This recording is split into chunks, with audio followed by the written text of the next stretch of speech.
भोंदूबाबा अशोक खरात याच्या संदर्भातली बातमी। त्याचे नवनवीन कारनामे आता समोर येत आहेत आणि मिरगावात ग्रामपंचायत निधीमधून मंजूर पाणी पुरवठ्याची टाकी या खरातनं राजकीय दबावाचा वापर करत शिवनिका मंदिर ट्रस्टसाठी वळवली होती असा आरोप होतोय।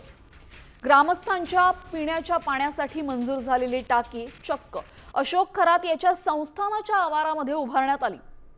महाविकास आघाडीचं सरकार असताना या संस्थानाला 29 लाख लिटर पाणी देण्यासाठी कोणते मंत्री आग्रही होते याची चौकशी करण्याची मागणी आता जोर धरतीये।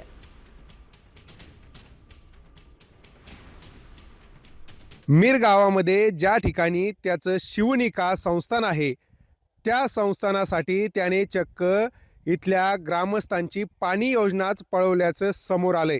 आपण आता माझ्या पाठीमागे दृश्यांमध्ये जी पाण्याची टाकी बघताय ती तब्बल 1 लाख लिटर क्षमता असलेली ही पाण्याची टाकी जी गावासाठी मंजूर झालेली होती, ती पाण्याची टाकी मात्र या कॅप्टन खरातने आपला राजकीय दबदबा वापरून आपल्या संस्थानासाठी या ठिकाणी पळवली।